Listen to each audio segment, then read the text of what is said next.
이강민의 잡지사 3월호 마지막 페이지, 누구보다 바쁘게 3월 한 달을 보낸 분이죠. 박광일 선생님과 함께합니다. 어서 오세요. 안녕하세요, 박광일입니다. 요즘 뭐 장안의 화제입니다. 박광일 기행 역사 투어계의 어떤 신기원을 열었다, 이런 네. 평가를 받고 있더라고요. 신기원까지는 그런데 네. 확실히 오시는 분들이 만족도가. 잡지사 구독자 분들이 많으셨고, 예전에 제가 이제 방송을 통해서 말씀드렸던 그 내용을 또 현장에서 네. 들으시는 게 조금 느낌이 다르신가 봐요. 네. 그렇게 하면서 만족도가 높아졌는데, 지난 영월기행에는 또 특별한 그 방문객이 오시는 그 얘기 바람에 하랬던 건 아닌데 그래서- 영월 기행에 따라갔어요, 중간에. 그죠? 네, 너무너무 좋아하셨어요. 어떤 분이 역사 한국사 파트는 일주일에 한 번 보는데 이강민 아나운서는 매일 어쩔 수 없이 보는데 잡지사 보려면 절 보셔야만 그 하기 때문에. 익숙한 분이 내 앞에 나타났다라는 거에 대해서 정말 좋아하셔가지고 덕분에 저도 편안하게 영월 기행을 진행을 했습니다. 스튜디오에서 들었던 내용도 현장에서 또 들으니까 느낌이 확실히 좀 다르고, 네. 이래서 역사 투어 가는구나 느낄 수가 있었고, 네, 또 안중근 의사 순국일 맞아서 중국도 다녀오셨죠. 리순 예. 또 다른 프로그램으로 다녀와서 리순 대련 보고 그다음에 하얼빈까지 갔다 오는 여정으로 진행을 했습니다. 그때 이제 이토의 동선이라든지 안중근 의사의 의거 이후에 리순 감옥으로 잡혀오고 또 순국에 이르기까지의 과정인데, 2박 3일의 짧은 일정이었음에도 불구하고 많은 분들이 굉장히 긴 시간을 보낸 것 같고 오히려 한 사건에 집중할 수 있어서 좋았다라고 말씀을 하셔서, 향후에 이와 같은 프로그램은 좀 더 진행할 수 있지 않을까, 그러네. 이런 생각을 그때 그 기획하시는 분들하고 말씀을 나눴습니다. 네, 안중근 의사 이야기도 저희가 또 나중에 자세히 들어볼 수 있으면 좋겠습니다. 자, 오늘은 말이죠, 요즘 이제 미국 트럼프 대통령의 호르무즈 해협 파병 요구 때문에 전 세계가 정말 시끌벅적한데요. 동시에 우리나라 파병의 역사에 대해서도 좀 관심 갖는 분들이 많이 계십니다. 그래서 오늘 박광일 선생님께서 조선 시대에 있었던 파병 이야기를 들려주신다고요? 네, 그러니까 우리나라가 바꿀 수 있는 것이 있고 바꿀 수 없는 것이 있습니다. 바꿀 수 있는 것들은 우리 자체의 노력에 의해서 뭐 문화를 좀 바꾸거나 아니면 그때 또 왕조 교체가 있기도 하지만, 바꿀 수 없는 것 중에 하나가 지정학. 그러니까 대륙의 반도라고 하는 위치는 변할 수가 없는데, 이때 주변이 좀 분열되어 있으면 우리가 좀 편안하게 국정을 운영할 수 있지만, 강국이 등장을 하는데 또 강국이 등장하면 그 나름대로 외교적인 노선이 있거든요. 그렇죠. 그런데 그 강국에 대항하는 새로운 강국이 등장할 경우, 이러면 우리나라가 굉장히 골치 아픈 상황에 빠지게 되는 그렇죠. 거거든요. 어느 쪽으로 가야 돼? 이런 그렇죠. 생각을 하는 그러니까 거죠. 지금 현대 이렇게 뭐 논란의 여지가 있는 뭐 파병 요구, 이런 것들이 기존 강국에서 새로운 강국을 막기 위해서 또는 어떤 나라를 침략하기 위해서 요청하는 경우가 있습니다. 네. 그게 고려가 됐든 조선이 됐든 이런 파병 요구를 받을 때 아마 정부의 담당자의 첫 번째 생각은 가능하면 안 했으면 좋겠다. 출혈이 없어야 되니까 우리. 그렇죠. 이 파병을 한다라는 거는 우리나라 사람을 거기에 가서 죽게 만들 수 있다라는 공포심도 있지만, 또 한편으로 우리나라를 지키는 병력이 제한되어 있는데 네. 일부분을 파병을 하면은 그 공백이 생겼을 때 다른 나라로부터 공격을 받을 때 굉장히 문제가 생길 수 있다라고 판단을 하는 거죠. 네. 그렇기 때문에 우리 역사에서 이러한 파병 요구는 굉장히 드문 편이어서, 고려 때는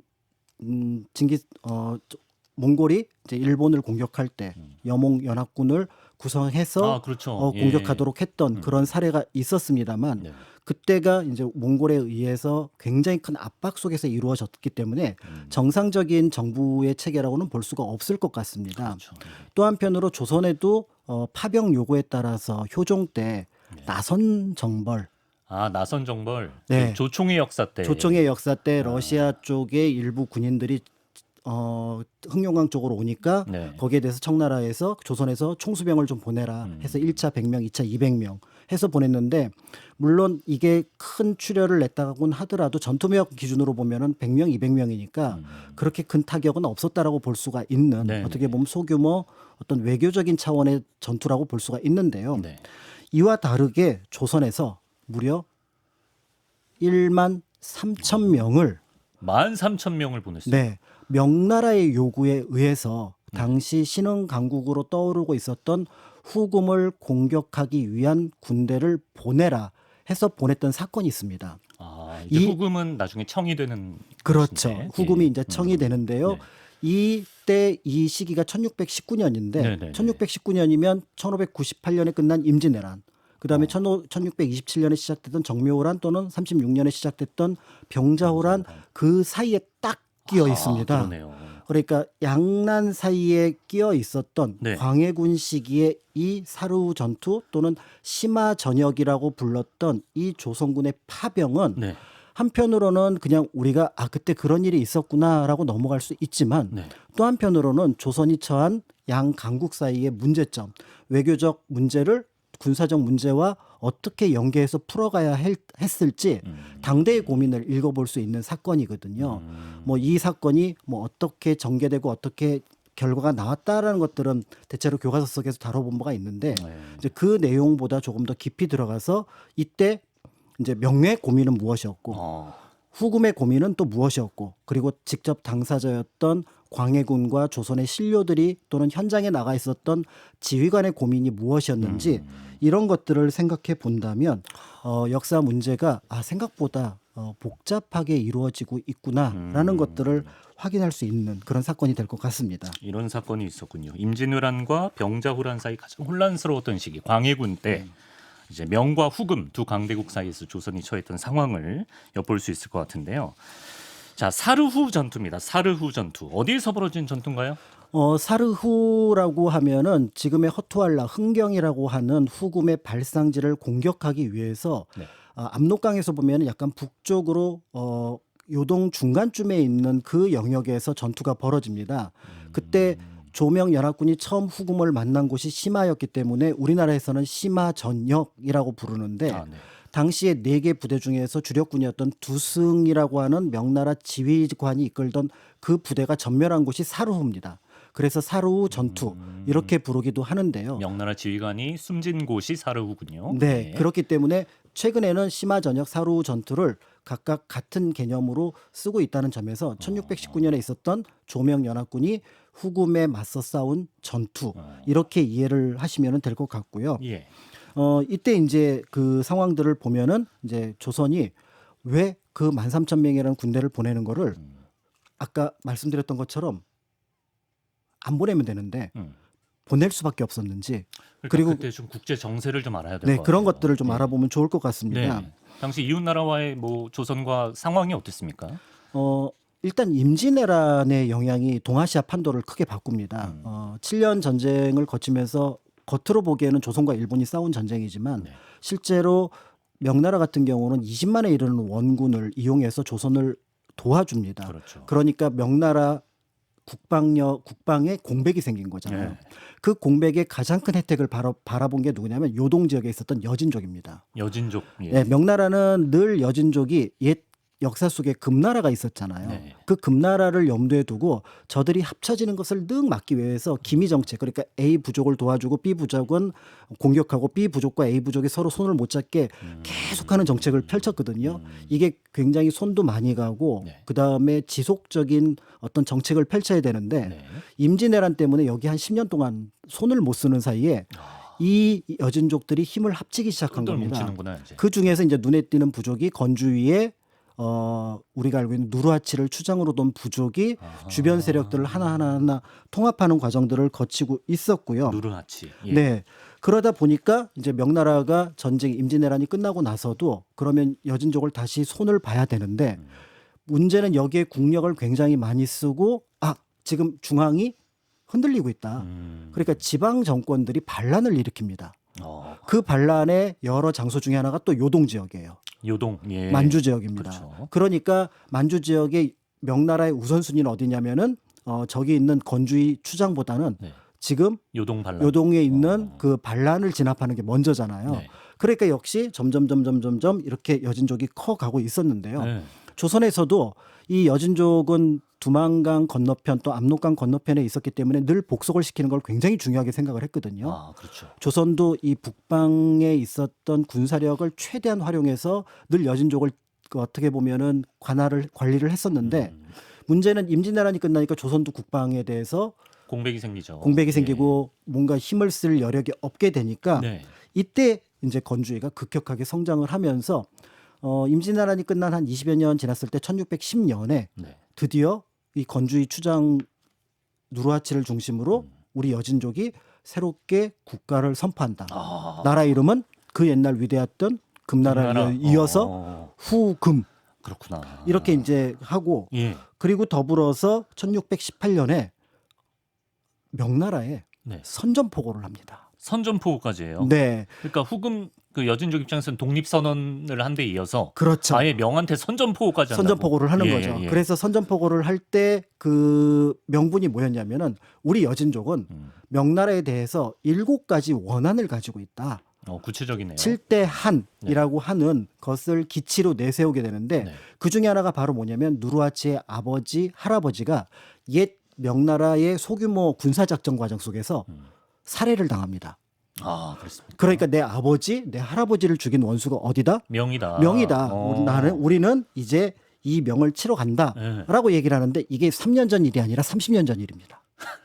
아, 지금 꺼내긴 좀 오래되긴 했네요. 그렇죠. 예. 그러니까 이거는 명분으로 내세웠던 거고 결국 이제 핵심은 후금으로 대표되는 여진족의 국가가 네. 명과 맞서겠다라는 거를 16년, 18년에 네. 선포했다. 이제 이렇게 볼 수가 있는 거죠. 야, 명은 조금 좀 안이하게 생각하지 않았나 싶은데 후금은 그만큼 또 자신감이 생겼으니까 선전포고까지 한 것 같은데 명 입장에서는 굉장히 좀 섬뜩하고 당황스러웠겠습니다. 그렇죠. 여태까지 1차 목표를 여진족으로 생각하지 않던 명나라로부터 크게 당황을 했고요. 네. 이거 큰일 나겠다.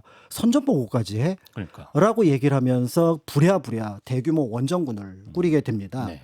그러면서 그 공격 대상은 당시 여진족의 중심지였던 허투알라. 나중에 이제 심양 그다음에 북경으로 넘어가는 건 한참 뒤의 일이고요. 네.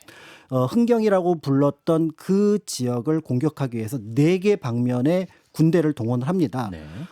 기록에 따른 뭐 20만이다, 10만이다 얘기를 하지만 대체로 한 8만에서 9만 정도의 병력을 4개 방면으로 나누어서 네. 공격을 하려고 했던 것 같아요. 북노군, 남노군, 서로군, 동노군 뭐 이런 방식으로 구성을 했는데요. 네.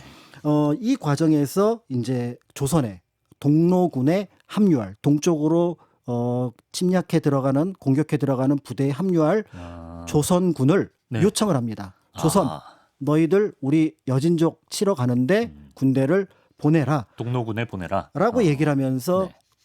명과 후금 사이 전투에 이제 조선이 빨려 들어가는 우리가 앞에서 말씀드렸던 사르후 전투 또는 심화 전역이라는 것을 겪을 수밖에 없는 상황이 된 거죠. 그렇군요.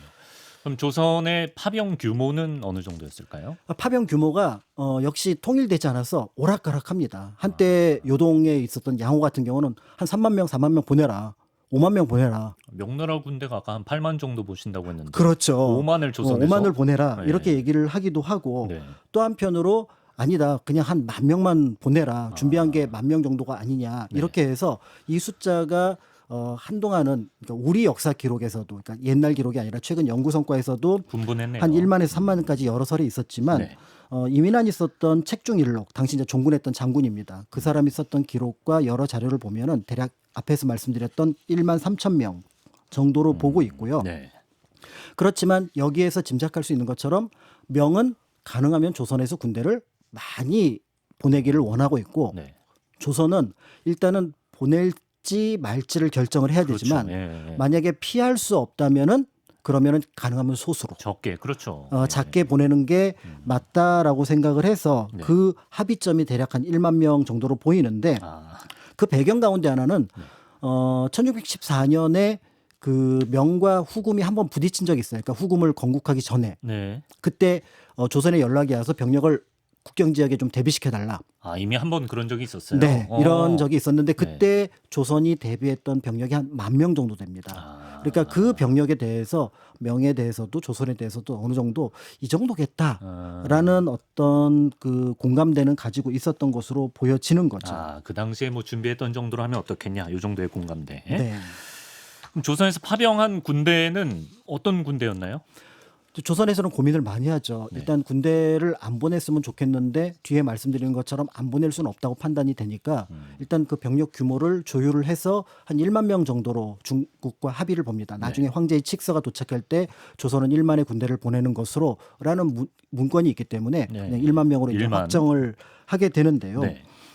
여러 논의 끝에 결국 평안도 그다음에 황해도의 소고군이라고 해서 일종의 예비 병력이라고 하는 군대 중에서 평안도 7,000명, 황해도 3,000명에서 10,000명을 꾸립니다. 네. 그런데 흥미로운 거는 명나라에 보낸 조서에는 그러니까 그 명나라에 보낸 문서에는 뭐라고 되어 있냐면은 네. 우리가 지금 10,000명을 준비를 했는데 평안도, 황해도, 충청도, 전라도 병력 10,000명이다. 충청도 전라도가 갑자기 들어갔네요. 안 들어갔는데 들어간 거죠. 그 이유는 만약에 평안도, 황해도 병력이 10,000명이라고 보내면 네. 야 니네 충청도, 전라도도 병력이 거기서도 있잖아. 한 5천 정도 보내 이럴 거기서도 수 5천만 있잖아. 명을 보내라. 아. 라고 하니까 고도의 이제부터는 외교적인 전술을 쓰는 거죠. 실제로는 충청도 전라도에서 안 보내놓고 안 보내놨지만 외교 문서에는 넣었다는 거죠. 그렇죠. 아. 그러면 명나라에서 딱 바라볼 때 조선이 지금 무려 4개 그 왼쪽에 그래서 전국적으로 다 보냈네. 서해 쪽에 있는 도에서는 다 보낸 거잖아요. 그러면은 야, 우리가 더 요구하기는 어렵겠는데 야. 이런 느낌을 갖도록 했다라고 볼 수가 있고요. 명이 알기도 쉽지 않아요. 뭐 이렇게 그렇습니다. 방언 시켜볼 거야 어떡할 거야. 네. 예. 그렇게 하면서 이제 그 1만 명 정도를 준비를 했고 네. 이런 부분들은 계속해서 비밀리에 붙이는데 실제로 당시 그 평안도에서 운용하던 병력이 한 3만 명 정도 되니까 어떻게든지 국경에 있었던 병력을 최소한으로 보내면서 명의 원군은 어떻게 보낸다 이런 방식으로 준비를 했던 것으로 보입니다. 네. 명은 조선에 대해서 특히 요구했던 게 바로 총수병. 그러니까 조총을 쏘고 화승총을 쏘는 이 총수병을 요구를 했는데 네. 나중에 보낸 전반적인 자료를 보면 한 3분의 1 정도 전체 병력의 한 3분의 1 정도가 총수병. 처음에는 한 절반 이상을 요구를 하기도 했었습니다만은 네. 이제 그렇게 보낸 것 같고요. 네. 그런데 이렇게 10,000명이 됐던 이유가 근데 앞에 10,000명을 보내기로 했는데 앞에서 제가 13,000명이라고 그러니까 왜 3천은 뭐죠? 네. 이 3,000명이 네. 뭐냐면 사령관과 부사령관의 직할 부대예요. 직할 부대가 따로 있었나요? 강홍립이라고 하는 이제 사령관이 그 전체 부대를 지휘하게 되고 강홍립 오늘 자주 나올 것 같은 인물입니다. 그렇습니다. 예, 예. 그 다음에 부원수 김경서가 또 관할하는 군대가 한 1,500명 정도 되는데 네. 각각 1,500명이 되는데 네. 이들 병력 중에서 원래 조선 정부는 강홍립 부대는 제외하고 네. 한 10,000명 또는 11,500명 왜냐하면 사령관은 보내야 되니까 네, 네. 당시 기준으로는 부원수 김경서를 사령관으로. 보내는 것으로 해서 생각을 했던 거죠. 네. 그런데 이렇게 3,000명이 추가됐던 거는 네. 조선과 명 사이에 외교 소통 과정에서 네. 문제가 발생했던 겁니다. 어떻게요? 왜냐하면 네. 조선은 10,000명은 명나라로 보내고 1,500명에서 3,000명은 조선 쪽에 주둔을 시켜서 후방 지원을 할 생각이었어요. 어쨌든 조선 쪽에 주둔을 하면서 네. 예. 왜냐하면 이 주둔을 하면서 가장 중요한 게 전선이 너무 멀지는 않지만 그래도 중요한 부분이 이 전투가 언제 끝날지 모르니까 보급. 그러니까 군량미 이런 것들을 준비를 해야 되는데 그거를 가장 믿을 만한 사람이 도원수 강홍립이었거든요. 강홍립. 예. 그러니까 강홍립은 압록강 즈음에 네. 주둔하면서 네. 계속해서 군사들을 보내고 필요하다면 한 3,4천 명의 치중군을 이용을 해서 병력을 동원할 생각이었는데 근데 명나라에서 볼 때는 무슨 생각이 들었냐면 예. 계속해서 그 병력을 줄여 나가는 작업들을 눈으로 봤을 거 아니에요. 네. 그러다 보니까 조선에서 병력을 계속 줄이네. 그리고 나중에 명단을 받아보니까 도원수가 있고 부원수가 있는데 총사령관이 있고 부사령관이 있는데 네. 현장 지휘는 부원수. 부사령관이 한다는 그렇죠. 거예요. 그렇죠. 예. 야 총사령관 보내야지. 그게 조금 약간 성의가 없다고 생각했구나. 이게 외교적으로 합의가 안 된 상황에서 결국은 압박 속에서 강홍립이 어쩔 수 넘어갑니다. 없이. 그러니까 강홍립이 넘어가니까 이제 뭐가 문제가 되냐면은 네네네. 그렇다면은 이 치중 부분을 어떻게 해결할까 하다가 결국은 그러면은 박엽이라고 하는 순찰사에게 맡기는 조건으로 강홍립도 현장 지휘를 하게 되는데 네. 문제는 이 순찰사 박엽이 네. 연락도 없이 사라집니다. 박엽이요? 왜요? 치중을 감당하기 어려우니까 도망가 버린 거예요.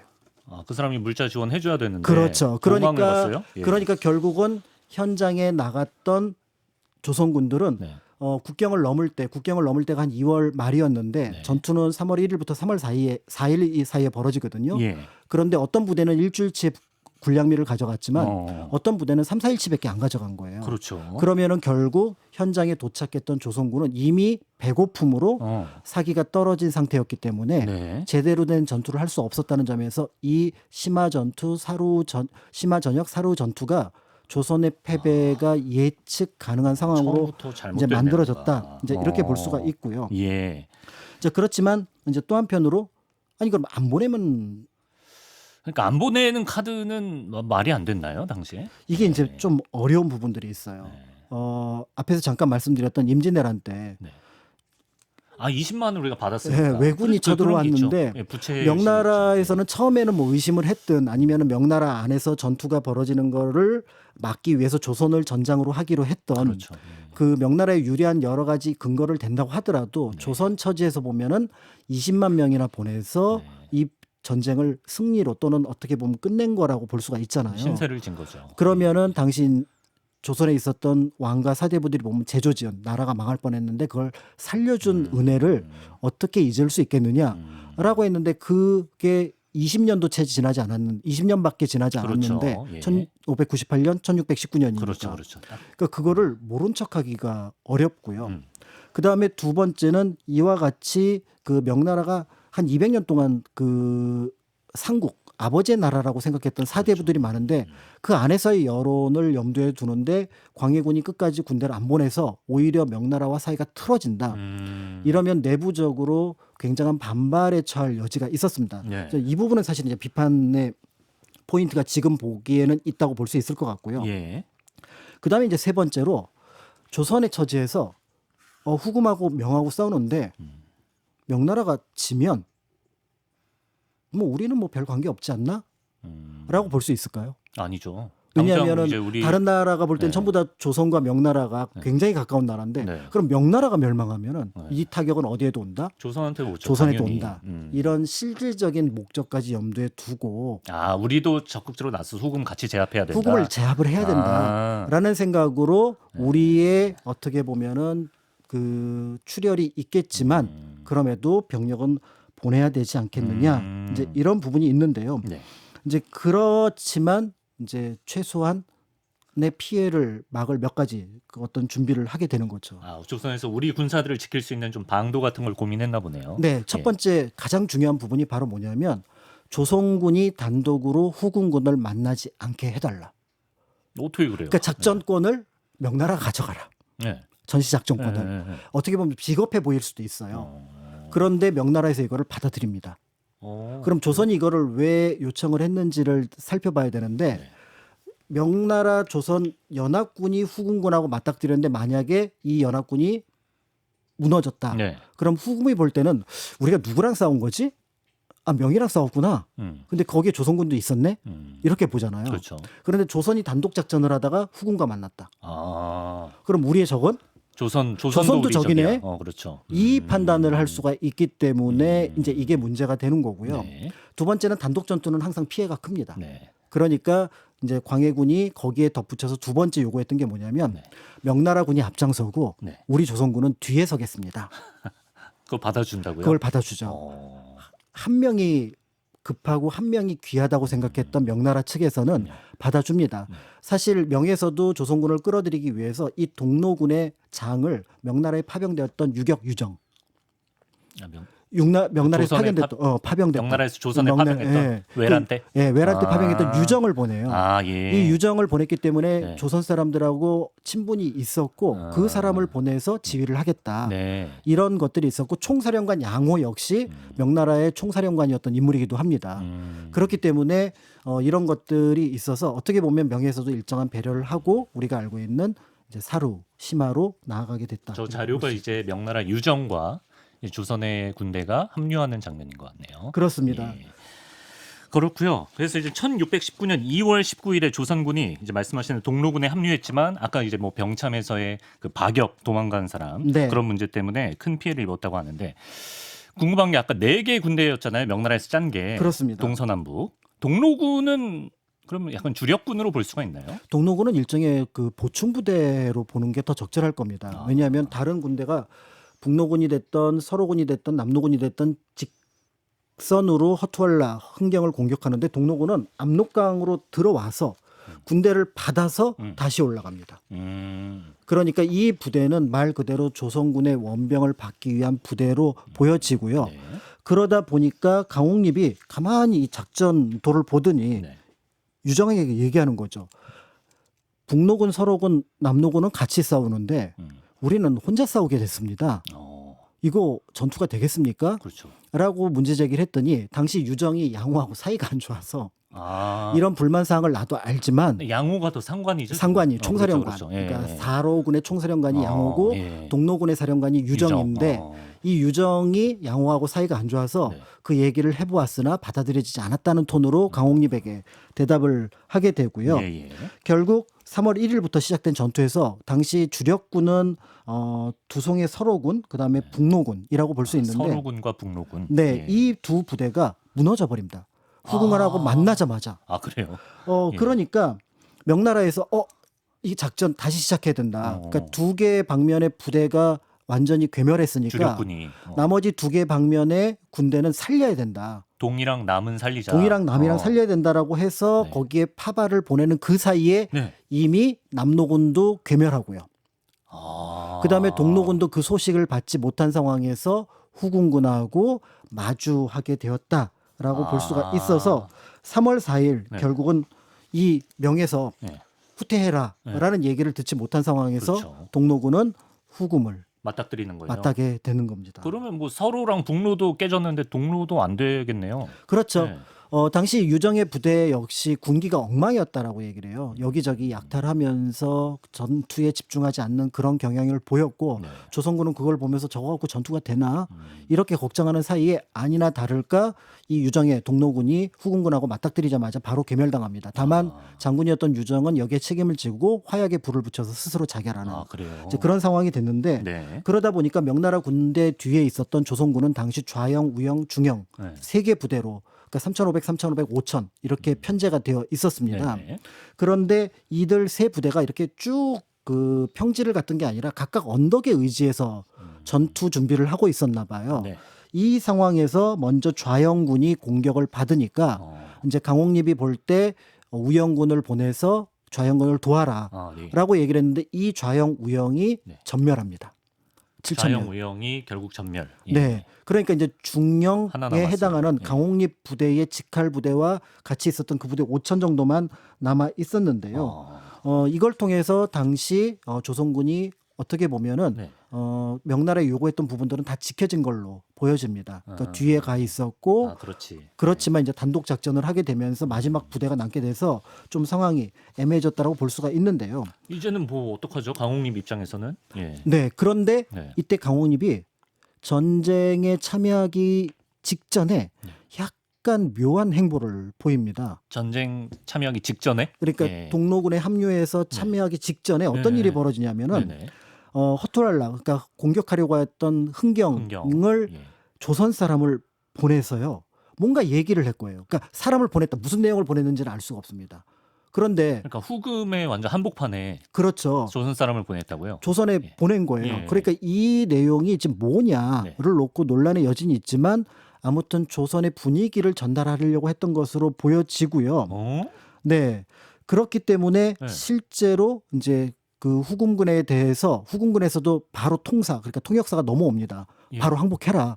그러니까 지금 5,100개 안 남았으면은 후금군이 볼 때는 바로 시간 문제죠. 전 군을 공격해서 괴멸시키면 되거든요. 네, 네. 그럼 거기에서 뭐 전투가 어떤 상황이 벌어졌을 거라 그러는데 통역사를 보내서 항복해라. 네. 라고 얘기를 하는 분야가 앞에서 명과의 전투에서 벌어졌던 양상하고는 조금 달랐다. 이제 이런 것들을 볼 수가 있고요. 아, 그럼 조선이 후금이랑 내통을 했다는 건가요? 이게 이제 내통의 개념보다는 네. 양해를 구했다라고 볼 수 있지 않을까 이렇게 보여지는 부분들이 있는 거고요. 그러니까 이게 이제 조선의 양반들이 봤던 방식이에요. 내통한 거 아니야? 아, 예. 명에서 네네. 그 실제로는 그렇게 봤던 거죠. 어. 그런데 이게 내통이라기보다는 근데 예. 이게 한 지점에서만 일어났으면 강홍립의 문제라고 볼 수 있고 전투 자체를 조금 흐리는 거라고 볼 수가 있는데 네. 비슷한 시기에 어떤 일이 있었냐면은 네. 회령 일대에서 조선의 그 현지에 있었던 회령 부사가 후금의 여진족 사신을 융성하게 접대하는 장면이 나타나고 뭔가 논의를 했던 장면들이 나타납니다. 비슷한 시기에. 비슷한 아, 시기에. 그래요?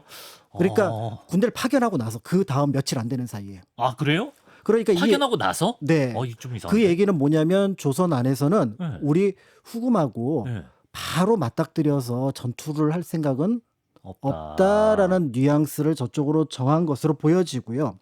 그래서 우린 명한테도 후미에로 빼달라고도 말했고 네. 직접 충돌할 의사가 없다라는 뉘앙스로 그렇죠. 말했을 그러니까 후금에서도 가능성. 아마 조사를 좀 하지 않았을까. 우리말만 믿지는 않았을 테니까 예. 결국은 강홍립의 중영을 중심으로 했던 5천 명은 네. 항복을 합니다. 그때 항복을 해요. 네. 그때 이제 분위기가 어땠냐면은 네. 항복을 하잖아요. 그럼 무장해제를 할 거 아니에요. 조선군. 그렇죠. 예. 총 버리고 칼 버리고 그러면은 거기에 후금군이 쭉 들어옵니다. 네. 여진족이 네. 들어와서 무장해제한 무기들 걷어갈 거 아니에요. 예. 그때 명나라군 중에 살아 있었던 사람들이 네. 조선군에 숨어 있었어요. 네. 옷이 다를 거 아니에요. 다르겠죠. 그 사람들을 색출해서 죽입니다. 명나라 군사만 골라서 죽였다. 그러니까 이것도 당시에 명과 후금 또는 후금과 조선 사이의 관계가 네. 좀 달랐구나. 그러니까 후금이 조선군과 명군을 완전히 별개로 보고 있어요. 구분해서 보는 별개로 거죠. 보고 있어요. 니네들 연합군 아니라 명군이고 조선군이다. 이렇게 봐야 되는 부분들이 있는 거죠. 예.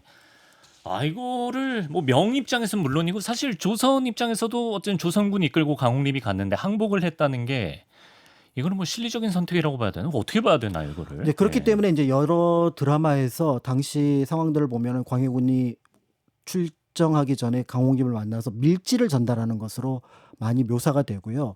상당수의 연구자들은 밀지가 있었을 가능성을 배제하지 않습니다. 광해군의 밀지가? 그렇죠. 당시 광해군은 균형 외교를 펼치고 있었던 상황이었기 때문에 예. 우리는 명의 요청을 받아서 그걸 거부할 수는 없지만 네. 그렇다고 우리가 후군과 적대해서 적으로 만들 필요는 없다라는 것을 보통 광해군의 중립 외교로 많이 얘기를 하니까 네. 그런 광해군이 볼 때 강홍립에게 밀지를 내려서 여차하면은 이 상황들을 좀 그러니까 우리 군에게 좀 유리하게 돌려라. 네. 이렇게 밀지를 내렸다라고 얘기를 하고 조금 더 구체적으로는 항복해라. 라고 얘기를 했다라고도 합니다. 그럼 일련의 그 과정들이 설명은 되는 것 같긴 한데. 그렇게 설명이 되면 되게 쉬운데 네. 우리가 전쟁을 통해서 이미 좌영 우영이 무너졌잖아요. 예. 그럼 강홍립이 항복을 할 거였으면은 그 전에 항복을 했었어요. 그것도 말이 되네. 그러네. 그러니까 이 네. 밀지설이라고 하는 것들이 또 그렇게까지 구체적으로 전황을 예측 가능하기는 어려워요. 뭐 기록을 통해 유추할 수 있는 건 없나요? 그렇죠. 그렇구나. 그렇기 때문에 네. 결국 당대의 앞에서 말씀드렸던 회령부사의 행동, 네. 강홍립의 행동, 그다음에 당대 광해군이 보여주려고 했던 어떤 균형 외교의 모습들을 염두에 둔다면은 네. 당대 조선의 적어도 위정자들의 분위기는 명을 거역하진 않지만 후군과도 척지진 않는다. 라는 반응 속에서 회령부사도 회령부사 나름대로 외교적인 노력을 했고 네. 강홍립도 현장 지휘관으로서 이 상황에서 그 5천 명을 가지고 싸워서 전멸할 수도 있지만 네. 그게 유일한 방법은 아니지 않겠느냐라는 그렇죠. 생각을 했던 것으로 보여지고요. 네. 더 나아가서 이 1619년 당시가 명나라로 볼 때도 조선이 우리 뒤에 서야 되는 것을 굉장히 중요하게 생각을 했고 네. 후금으로 볼 때도 이제 명으로부터 조선을 떼내서 우리 옆으로 붙이는 게 굉장히 중요한 상황이었잖아요. 그게 사실 최선이죠. 그렇다면은 네. 그때 전장에서 통역사가 왔다 갔다 하는 항복을 권유하는 그 장면이 네. 1637년에 남한산성 분위기와는 달랐을 거라는 거죠. 그게 일방적인 분위기가 아니고. 그렇죠. 예. 바로 내려와서 항복해. 네. 고개 숙여. 네. 이렇게 얘기를 했던 것이 아니라 항복하는 게 낫지 않겠소? 이제 우리가 대세인데 슬슬 그렇죠. 우리랑 같이 손잡는 게 낫지 않겠어요? 실제로 강홍립이 항복을 했을 때 그 누르하치 같은 경우는 네. 굉장히 정중하게 대접을 했다라고 기록을 하는데요. 예. 이제 그런 면에서 볼 때 조선이 당시의 상황들을 놓고 보면은 명나라 측에서도 이해할 여지가 있고 후금 측에서도 이해할 여지가 있었던 것으로 보입니다. 실제로 만약에 이때 이 항복한 것이 알려졌으면 명에서는 바로 어떤 상황을 염두에 두면 되냐면은 조선군이 전멸하지도 않고 항복했다며 사령관이 그럼 바로 문책하로 사신을 보낼 거 아니에요. 그렇겠죠, 당연히. 위로사를 보냅니다. 위로를 하기 위해서 네. 이번에 8천 명이나 죽었다며. 어쩔 수 없어서 항복했다면서. 양쪽 다 조선이 너무 귀하구나 지금. 네, 예. 실제로 은을 보내서 조선의 어떤 전사한 병사들 가족을 위로하라라고 얘기를 했으니까 명의 처지와 후금의 처지가 아직까지는 어떻게 보면은 서로 자신의 편으로 조선을 끌어들이려고 했던 상황이었다 이렇게 볼 수가 있는 거죠. 근데 후금이 그럼 어쩌다가 나중에는 그렇게 일방적으로 조선한테 굴복해라 이런 스탠스가 된 건가요? 이제 후금으로 볼 때는 역사를 봤을 겁니다. 이 상황하고 가장 비슷한 사례가 어디에 있었을까? 바로 우리 조상이었던 금나라가 있을 때. 송이 있었고 고려가 있었잖아요. 네. 그런데 고려가 송과 친했지만 그렇지. 송하고 같이 원군을 보내거나 하진 않았습니다. 그랬죠. 이제 예. 그런 것들을 염두에 두고 네. 금이 볼 때는 조선에 대해서 뭐라고 얘기냐면 네. 명과 외교 관계를 끊어라. 끊어라. 라는 어떤 초기의 모습을 이 전쟁을 통해서 관철시키려고 하지 않았을까 보여지고, 그렇기 때문에 강홍립, 김경서 같은 사람을 네. 패장이 아닌 어떤 의미에서 보면은 외교관처럼 대하려고 하지 않았나, 아. 이렇게 이제 보여지는 건데요. 네. 이제 그게 쉽지는 않은 거죠. 그렇지. 왜냐하면 이제 조선 입장에서는 어쨌든 명한테 우리가 도움을 받은 것도 사실이고, 네, 그리고 오랫동안 말씀하셨다시피 아버지의 나라처럼 여겨왔기 때문에 네, 후금의 그런 요구를 받기가 진짜 쉽지 않을 것 같아요. 예. 맞습니다. 그러니까 내용이 정중한 것과 그 실제 실천해야 될 모습은 완전히 다른 영역이라고 볼 수가 있잖아요. 네. 되게 정중하게 협박해서 무섭게 할 수도 있잖아요.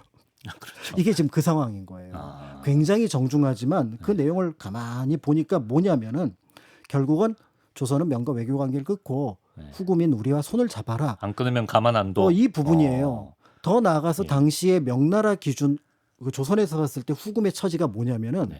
후금은 독자국으로 인정하는 순간 명을 배신하는 게 됩니다. 아, 조선이 인정하는 순간 명을 네. 배신하는 거죠. 그때 외교 관례상 조선과 명의 외교 관례에서 보면은 후금은 명의 속국이에요. 예. 예. 그런데 그렇죠. 그 후금을 독립국으로 인정을 한다?